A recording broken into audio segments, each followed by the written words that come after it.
Olá, sejam todos muito bem-vindos, muito bem-vindas, muito bem-vindes. Eu sou o Mestre Cruel, o Renan, você pode me chamar como quiser. Está começando o nosso Confissões Consentidas, o podcast da comunidade fetichista para o mundo. Sou um homem branco de 33 anos, cabelo castanhos, pele clara.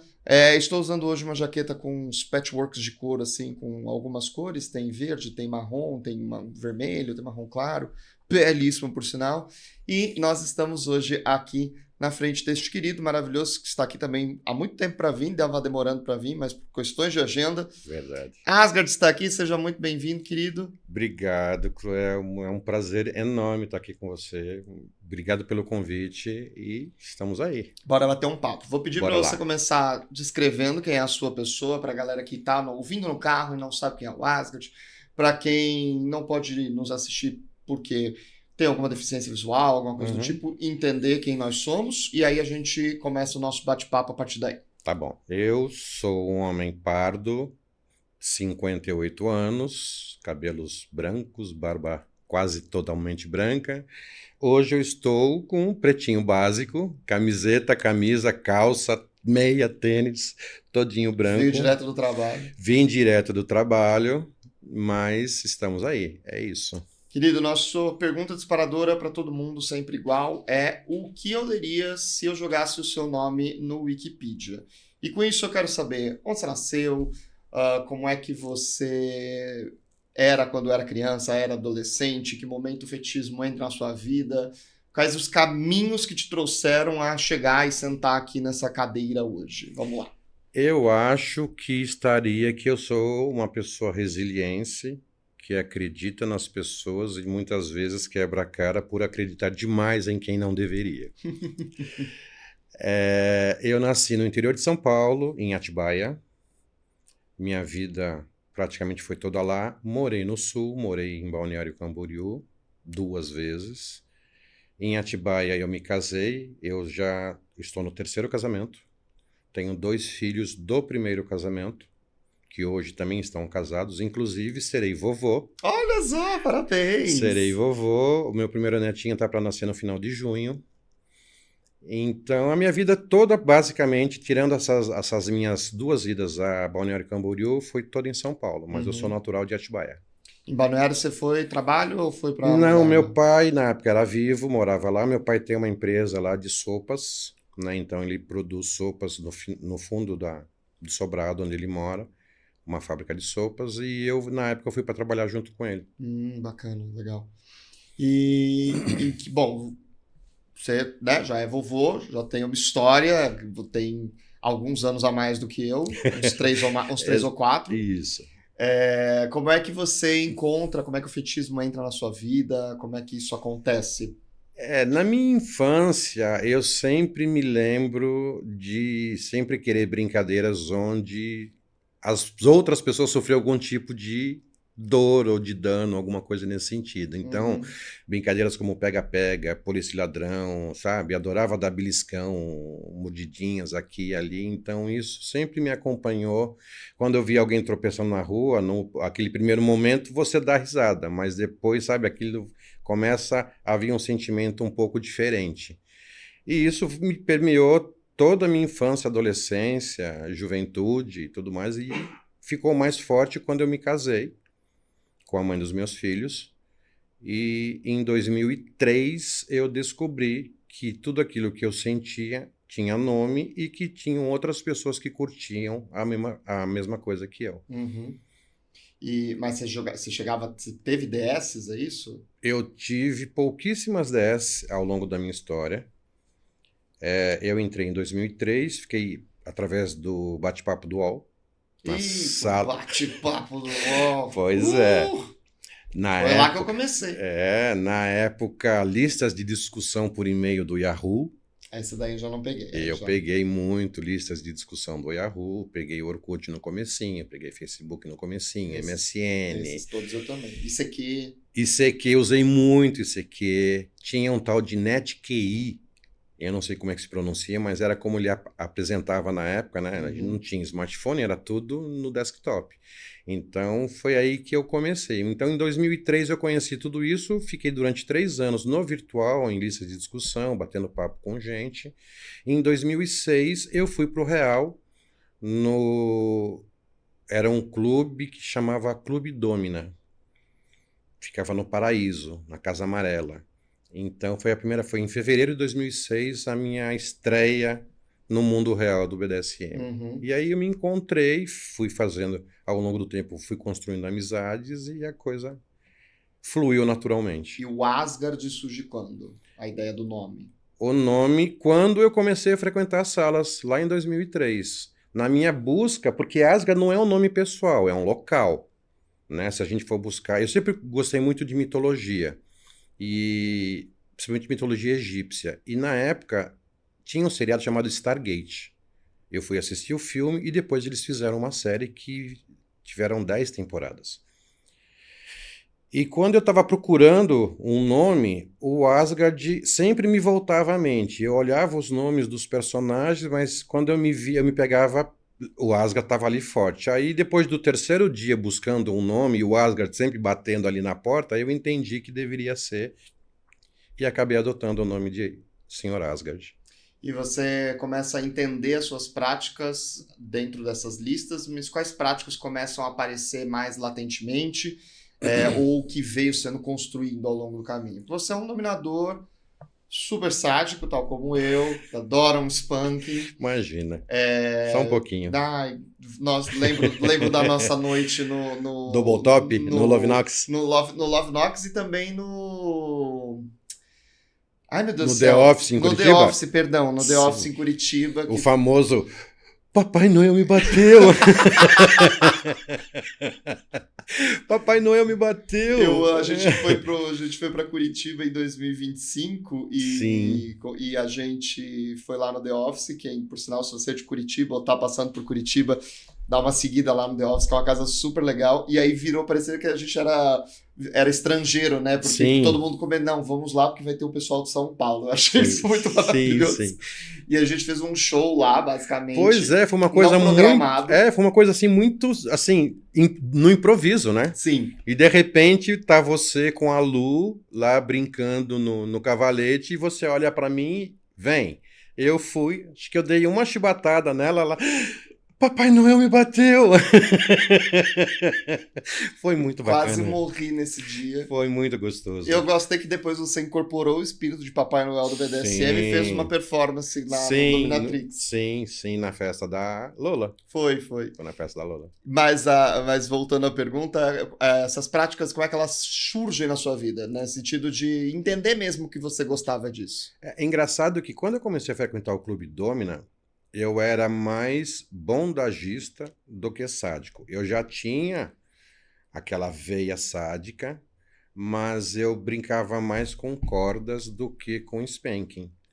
Mas aí, ao longo do tempo, eu fui entendendo que essas práticas de causar dor, não necessariamente só com spanking, mas qualquer tipo de prática que cause algum tipo de desconforto na pessoa alheia, aquilo mexia muito mais comigo do que eu ficar manuseando cordas, prendendo, restringindo a pessoa. Então a coisa meio que foi gradativa. O Blurry também foi surgindo aos poucos, foi quase um ano de pesquisa. Na época eu frequentava o Fat Life. Foi quando eu montei a primeira rede social brasileira chamada BDSM Lovers. Na época eu estava casado com a Tavi, uma masoquista bem conhecida também no meio. E aí... Já é sua segunda esposa. Segunda esposa. Com a primeira você não teve nada... Não. Teve algumas brincadeirinhas aqui e ali. Marido e mulher brincando, exatamente, experimentando coisas. Mas, assim, eu cheguei a comentar com ela. Meus filhos sempre souberam, desde o início eu sempre comentei com eles. Não gostam, não curtem, mas respeitam a minha escolha. Então, eu sempre fui muito aberto. Mas com a primeira esposa, não. Com a segunda, a gente se conheceu no meio fetichista e a coisa foi envolvendo, foi se construindo. E O Blurry foi assim, conversas exaustivas, pesquisas exaustivas no FatLife, conversando com praticantes de fora do Brasil, como fazer, como não fazer. Aí a gente meio que adotou trabalhar com arame farpado, então na época eu cheguei a fazer algumas amarrações com arame farpado, cheguei a construir alguns relhos feitos manualmente com arame farpado, aí o Blurry meio que foi incorporando.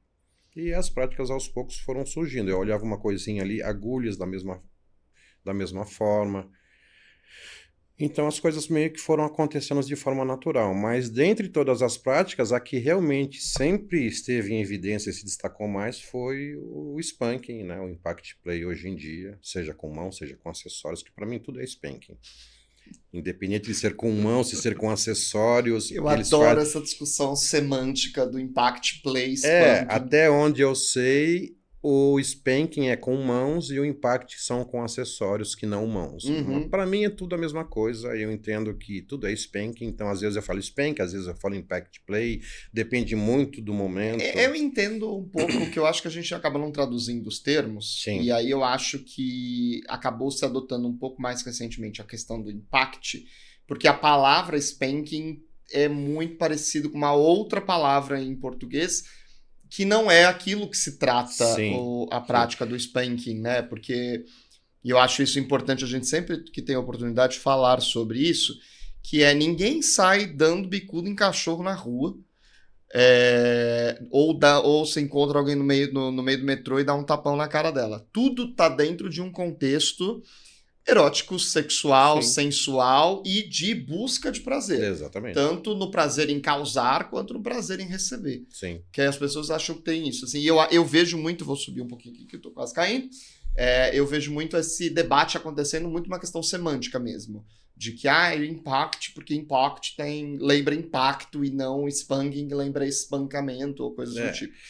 Mas enfim, fale do jeito que você quiser. Se a gente for traduzir ao pé da letra, realmente algumas palavras ficam complicadas, né? Você pega o rape, que você vai traduzir como estupro, e aí tem todo uma discussão sobre, né, o próprio spanking, que é espancamento. Então tem algumas coisas que eu acho que fica complicado, por mais que a gente queira abrasileirar e traduzir, acho que alguns termos...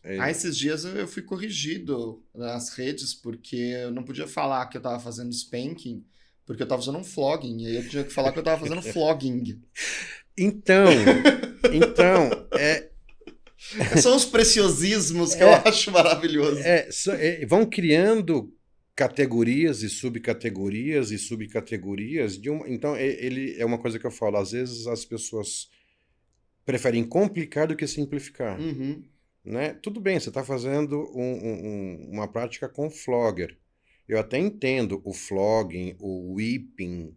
Quando você está com chicote. Com chicote, mas assim, no fundo, você está causando dor. Para mim, isso é preciosismo acadêmico. E olha que eu sou um academicista. Para mim, isso é preciosismo acadêmico. Se eu estiver escrevendo um TCC sobre, eu acho que tem que usar o termo certo, entendeu? Sim.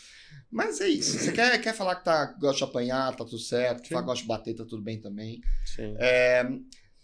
Seu segundo casamento, então, já era uma DS, propriamente dita. E aí depois tem agora o seu terceiro casamento com a Hannah. Exatamente.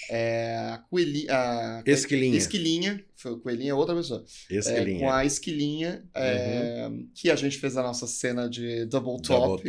Lá no Love Knox, imperdível. Eu adoro essa cena.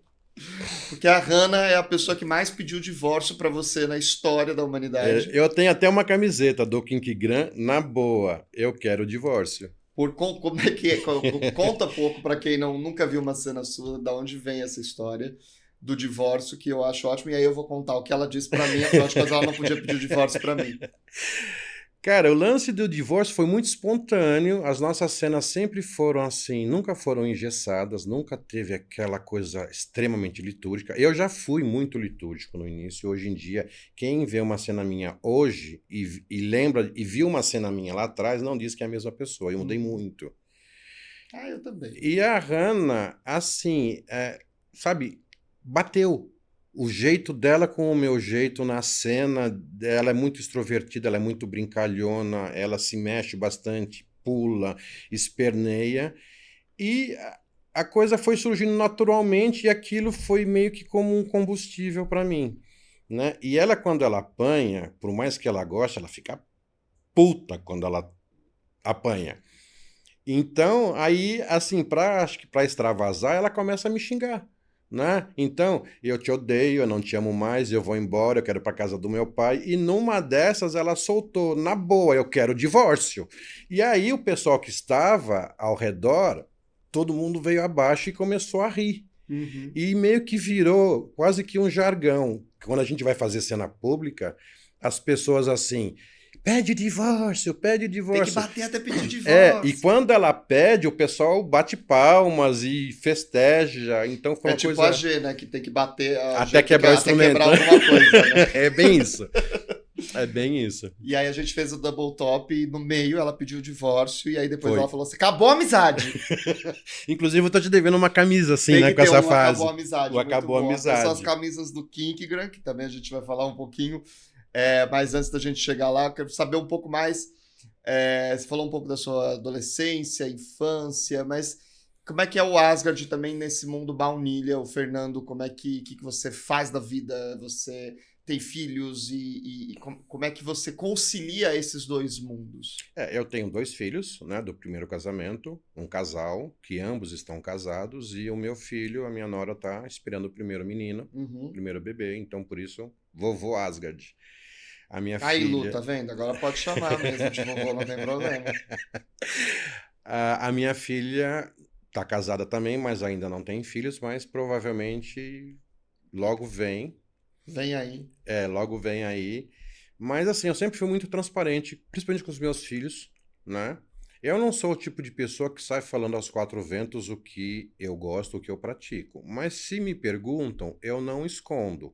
Porém, eu também não preciso soltar o verbo nos mínimos detalhes. Eu simplesmente respondo aquilo que a pessoa me pergunta, né? Uhum. E me atenho a responder aquilo, a responder aquela pergunta, e é isso. Então, eu nunca tive problema com isso no meu trabalho. Pouquíssimas pessoas, mas algumas pessoas sabem disso, não se metem. Mas da minha família eu tenho, acho que uma tia e uma prima, que hoje não moram mais aqui no Brasil, que sabem.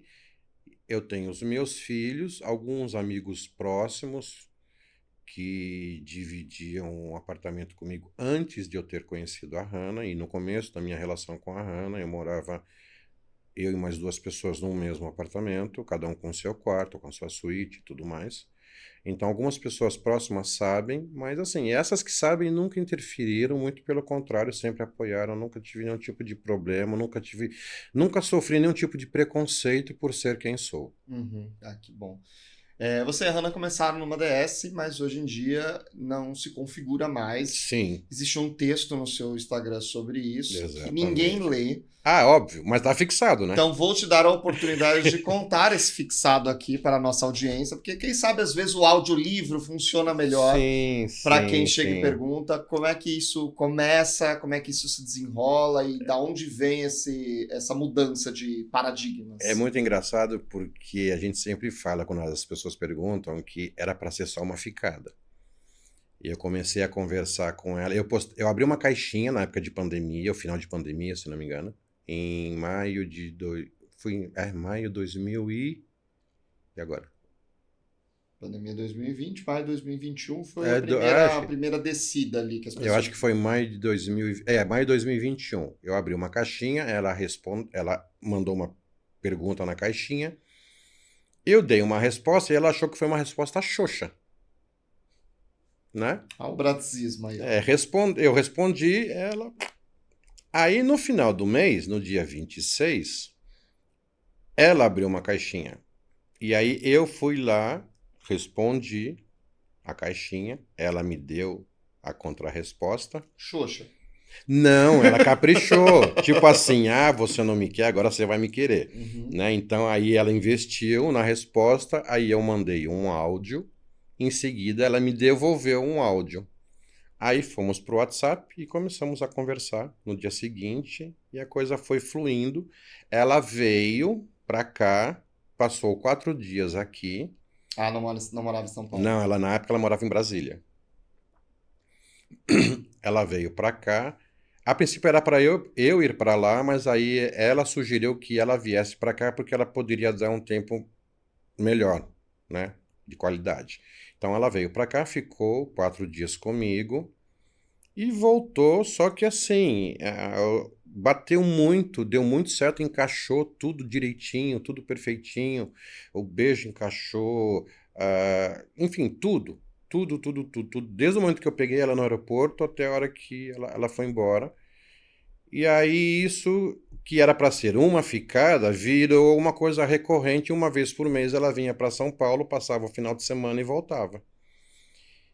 Aí nós começamos com o namoro, depois veio a DS e por fim, em janeiro de 2022, ela veio em definitivo para São Paulo com o filho dela, que hoje eu considero como meu filho, Caetaninho. E estamos juntos desde então, né? Mas assim, a princípio era para ser só uma ficada e a ficada já está indo para 5 anos. Qual a diferença para você principal entre o namoro e a DS? O que você diferencia uma coisa da outra? É mais fácil, eu entendo que hoje em dia eu não me vejo mais numa DS. Uhum.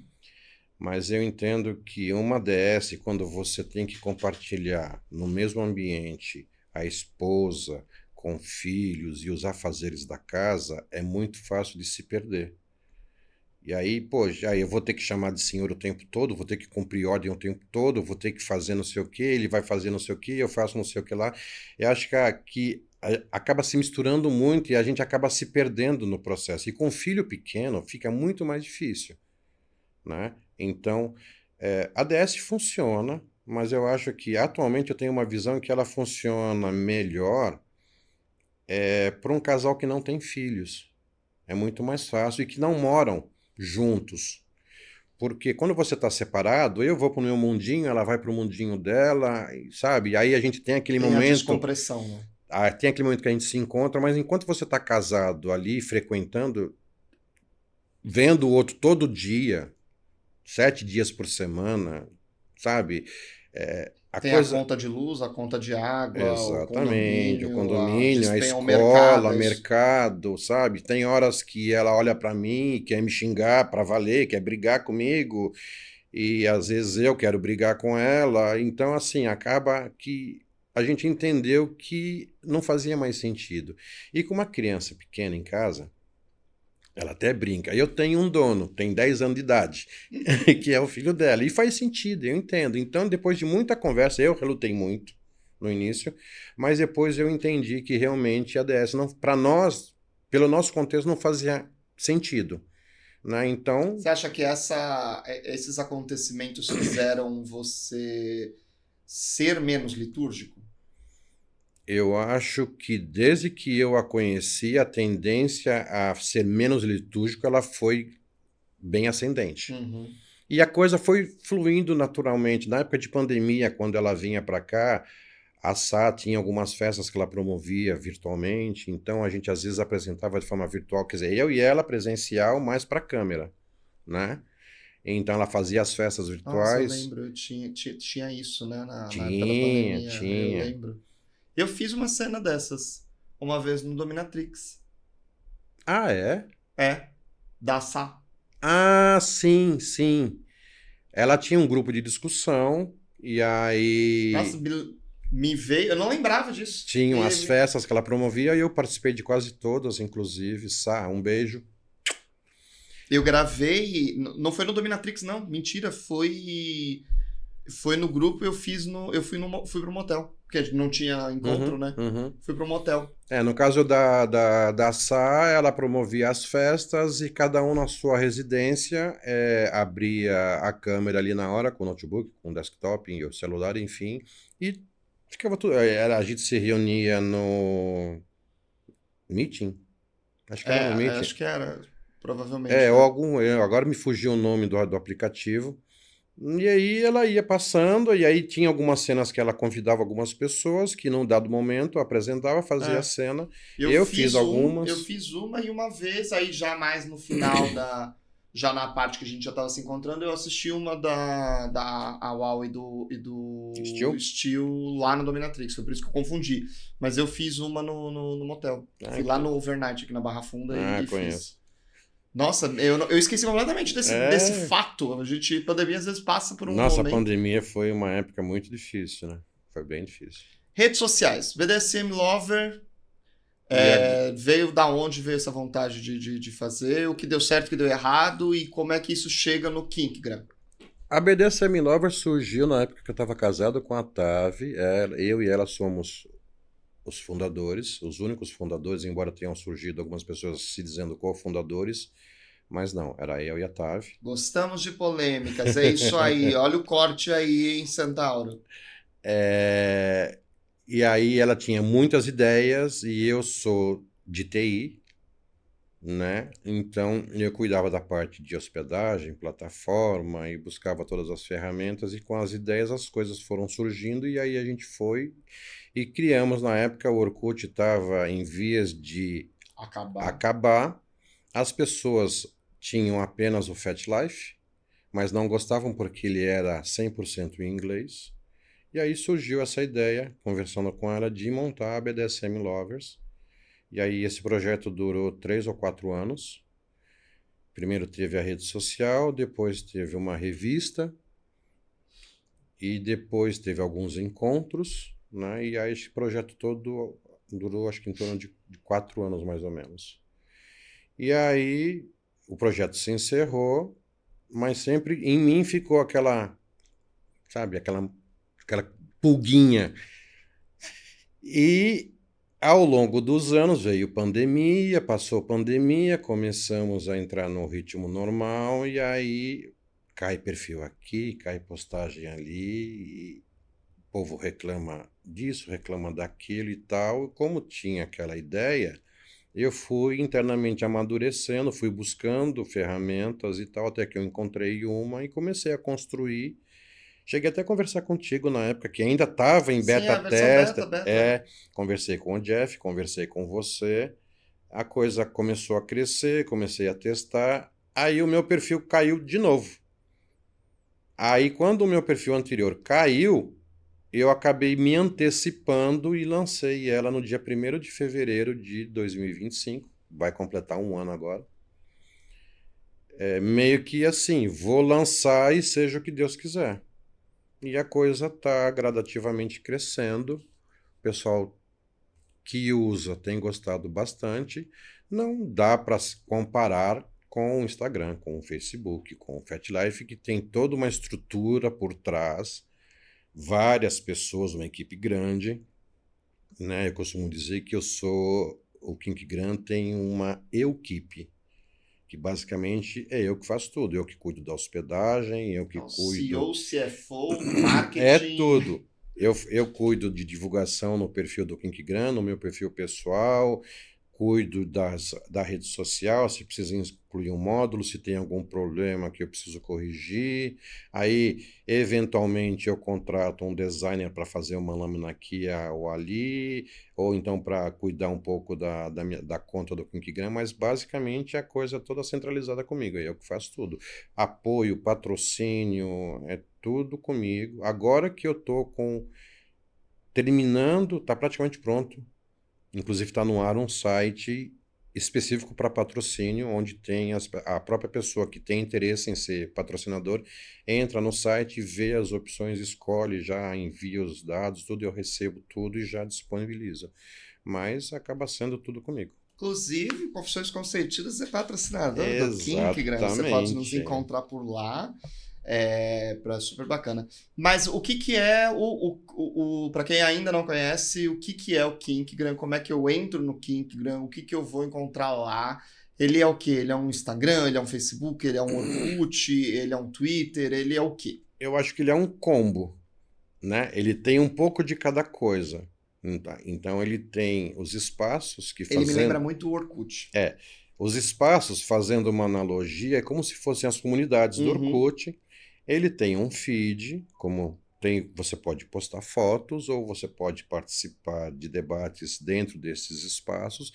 Então ele tem tudo que uma rede social possui. Ele não tem vídeos ainda, não está liberado o envio de vídeo. Você pode enviar um GIF animado, mas você não pode enviar um vídeo realmente gravado e fazer um upload por questões de segurança. Porque se o vídeo... Não só de segurança, também temos aí uns euros envolvidos, né? Sim. É importante frisar essas coisas. Então, mas é que a parte de vídeo, ele tem um player nativo dele próprio, mas que quando você sobe um vídeo para o feed, que você põe para reproduzir, ele abre um menuzinho de contexto. E dentro, quando você clica no menu de contexto, uma das opções é download. Então, por causa disso, de permitir que a pessoa que está assistindo consiga baixar o vídeo na íntegra, eu bloqueei o acesso. Então, você pode enviar fotos, você pode enviar GIF animados, você pode enviar textos, e não tem um algoritmo, né? Então, o feed ele é linear. Então, ela funciona dessa forma. Você entra, faz um cadastro, não é aberta, ela é uma rede fechada, no sentido que eu posso garantir que todas as pessoas que estão lá dentro passaram por algum tipo de validação. No início, por indicação de 3 ou mais pessoas que a conheciam pessoalmente, e hoje tem um site chamado inscrição.kinkgram.com.br. Está aparecendo aqui embaixo para vocês. Onde as pessoas interessadas entram, preenchem um formulário, enviam uma cópia do documento, faz uma selfie segurando o documento e depois envia uma cópia do próprio documento. Eu valido as informações, estando tudo ok, eu vou lá, aprovo. Na aprovação, essa pessoa recebe um e-mail que é um convite para participar do Kinkgram. Clica nesse link que tem dentro do e-mail, aí abre a página de cadastro do Kinkgram. Aí é que a pessoa realmente cria o seu perfil e aí a partir desse momento começa a usufruir da rede. Mas aí então é isso. Eu já sei a resposta da minha pergunta, mas para a nossa audiência. Sim. Eu sou o Renan, mas dentro da comunidade fetichista as pessoas me conhecem por Mestre Cruel e eu não gostaria que as pessoas soubessem que eu sou o Renan.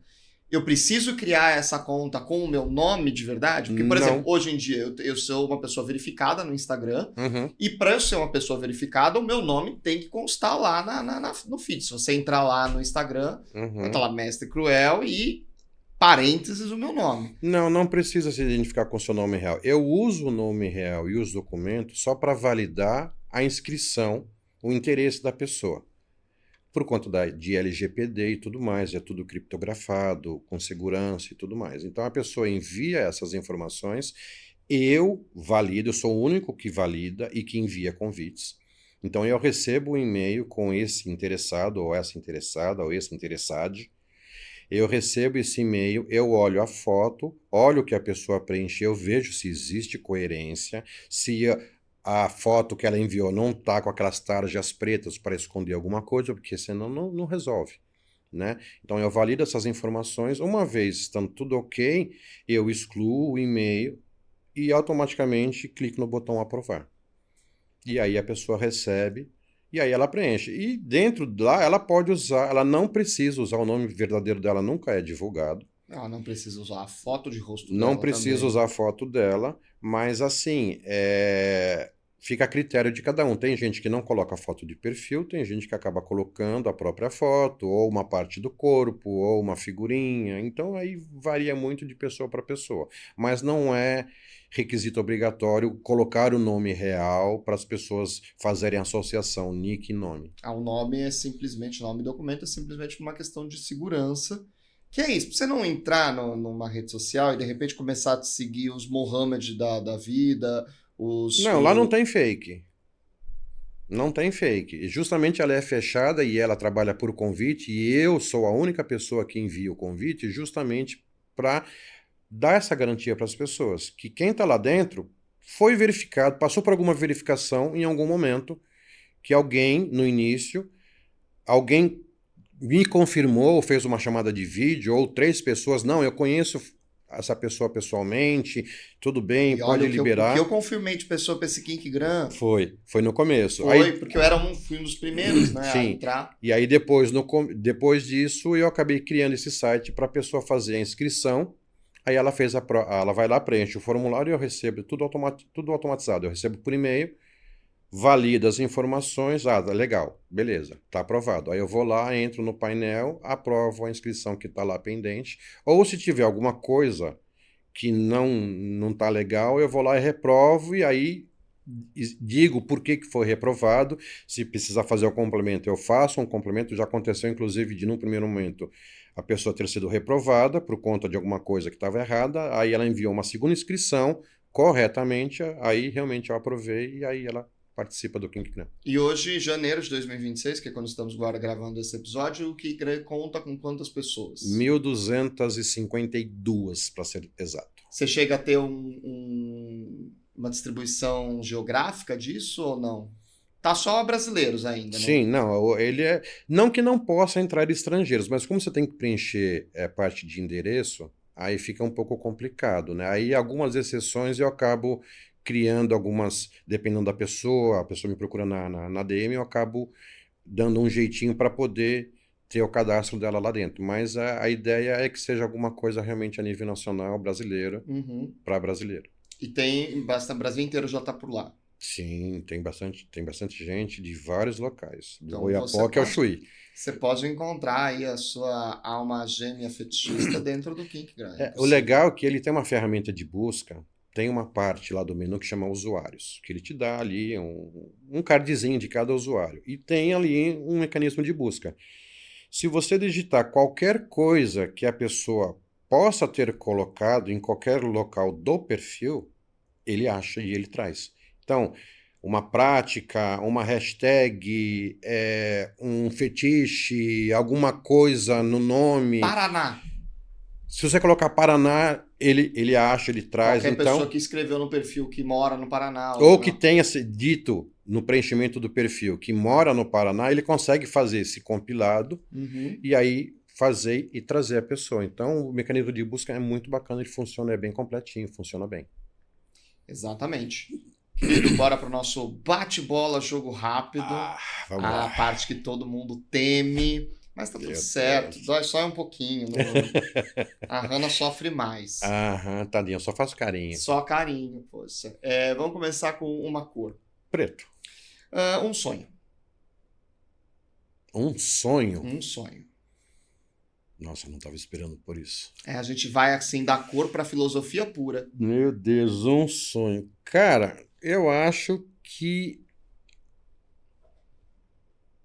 o que está em foco hoje em dia é que o Kink Gram cresça e que realmente a proposta dele se solidifique, se concretize.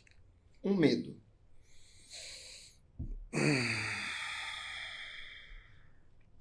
Um medo. Cara, de me julgarem por algo que eu não fiz. O que não é tão difícil de acontecer. Mas... Está aquela pausa dramática pra fazer um negócio. E se você pudesse ter um superpoder, que superpoder você teria? Raio-X. Raio-X?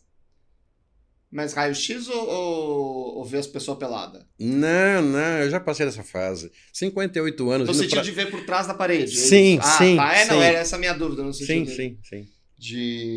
É uma prática fetichista que você não fez, se é que há alguma, mas que você tem vontade de fazer.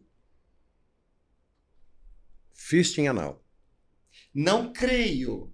Vaginal eu já fiz. Anal nunca. Gente... Olha, essa é tão comum. Pô... Nossa, qualquer quarta-feira pra mim. Na sua bolha? É fácil. É verdade. De fato. Então, vaginal já, mas anal nunca. Sabe que eu fiz muito pouco vaginal. Eu não fiz muito vaginal também, Sua mão mas... também é grossa. Sua mão é grande. Tá. Mas... A minha é pequenininha. Não é diferente, não. É um pouquinho maior. Né? Possível, sim, dá pra fazer. Mas eu amo fishing. Fishing pra mim é... Eu sei. Delícia. Eu sei. Aliás, sábado eu vou estar lá no Love, que vai ter cena do Flória. Do Flória. Uma pergunta que eu não te fiz, mas que você gostaria de ter respondido aqui. Cara... Não sei. Tá bom. Um filme. Stargate. uma música, ou um cantor, cantora. Madonna. E quem é o Fernando pelo Asgard? Cara, o Fernando é um cara nerd que sempre tá buscando alguma coisa, sempre tá tentando aprender alguma coisa nova em termos de programação. Um cara simples, que não precisa de muita coisa, que adora ficar em casa, adora maratonar série, adora assistir filmes. É o ermitão, sabe? Que gosta de ficar intocado. Então, esse é o Fernando. Eu gosto quando ele fala que ele é simples, que é uma das melhores, as coisas que ele mais gosta de bater com alguém é uma armadilha de pombo. Eu acho isso de uma simplicidade. Mas é simples aquilo, né? E aquilo, o bom daquilo é que depois do spank, que a pele tá bem aquecida, você não precisa pôr muita força com aquilo. Você viu no Love Nox? Sim, não, eu amei aquilo. Eu quero comprar, inclusive. Mas aí não é todo mundo que gosta do rolê de abrir assim. E aquilo ali, como a pele tá bem aquecida e ali tá tudo... Então você pega aquele o matapombo, você dá umas batidinhas, não precisa muito, aquilo já cria microfuros e aí o sangue verte, escorre. Eu cheguei no Love Nox com 2 bolsas de Flogger assim, e ele com uma caixinha do Mercado Livre, com uma armadilha de pombo. Falei, olha só, como é simples, é um homem simples. É simplesinho. Querido, muito obrigado por estar aqui. Eu que agradeço. Não esquece de curtir, comentar, compartilhar. O Papo foi delicioso. Vai, dá aí essa moral, manda pro seu amiguinho, pra sua amiguinha. Fala, olha, eu sabia que tem uma rede social de fetichistas brasileiros para brasileiros? É isso aí, isso é uma Kink grande. Segue a gente nas redes sociais, lá no Instagram é @confissõesconsentidas, @domcsp. Obviamente, como a gente acabou de dizer, se essas redes continuarem existindo. Caso elas não existam mais, você pode encontrar as novas em www.mestrecruel.com ou lá no Kinkgram, rede social fetichista feita por brasileiros para brasileiros, porque lá não cai. Tem o perfil do Confissões por lá e também tem o meu perfil, que é uma coisa que eu acabei esquecendo de falar, que eu acho muito legal do Kinkgram, é que você pode, por exemplo, eu gosto muito do Cruel, mas eu não conheço ele, então eu vou lá e só sigo, e aí eu fico sabendo das coisas sem ser amigo. Sim. E eu tenho essa opção de fazer postagens para os meus amigos e para o público em geral. Assim. A postagem com privacidade pública vai para teus seguidores. As postagens, quando você priva, no modo privado... Aí são só para os amigos. Vai para os amigos também. Não, é só para os amigos, realmente. Vai só para os amigos e a pública, aí os seguidores conseguem ver. Então pode ir lá, me seguir lá no Kinkgram também, tô por lá. Confesso que às vezes eu esqueço de estar por lá, mas eu preciso estar por lá, faz parte. Querido, deixa suas redes sociais, seu Kinkgram, seu Instagram. Hoje em dia eu tô só com o Instagram, que é senhor.asgard.ofc, e no Kinkgram, senhor.asgard. Isso, manda lá então, se inscreve, é super seguro a rede social, que muita gente se conhece por lá, já soube de pessoas que começaram o DS por Sim, lá, verdade. Muito legal. Sim. Então passou aquela fase de, conheci meu date no Dominatrix, não, conheci no Kinkgram, 2026, século XXI. É isso, gente, a gente se vê na próxima semana, até mais, tchau. Tchau, obrigado.